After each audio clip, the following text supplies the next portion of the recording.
আপনাকে হ্যাঁ, কোনো- নমস্কার। তুমি কোথা থেকে বলছো পূজা? আমি তো নিউ গড়িয়া থেকে বলছি। ঠিক।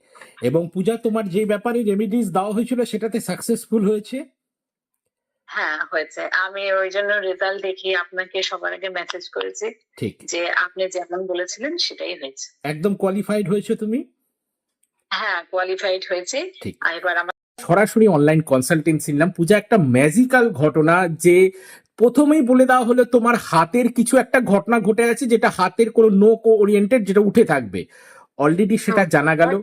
এবং তোমার বাবা অলরেডি খুব আইসিইউতে, খুব কঠিন কন্ডিশনে ছিল। সেই সময় একটা অদ্ভুত রেমেডিস দেওয়া হয়েছিল। সেই রেমেডিসের পর আজকে দেখলাম যে তোমার বাবা তোমার পাশে এবং ওয়েল ডান এবং খুব ভালো অবস্থায় আছে।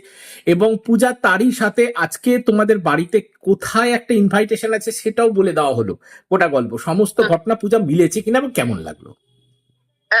একদমই মিলেছে এবং খুব ভালো লাগলো গুরুজি। আপনি তো জানেনই যে আমরা সবাই আপনার মানে একদম, একদম, দেখানো পথ ছাড়া কখনোই যাই না একদম, সেই একদম, পথ। একদম, একদম। ঠিক, ঠিক। হ্যাঁ, ঠিক। হ্যাঁ, আপনি অবশ্যই হাতটা ধরবেন ঠিক। যাতে আমার এই যে শেষ লড়াইটা এটা যেন সাকসেস হয়। আপনি তো একদম, আমার একদম। সবটাই জানেন। ঠিক, ঠিক, ঠিক, একদম। ঠিক পূজা। আর একটা কথা বলছি যে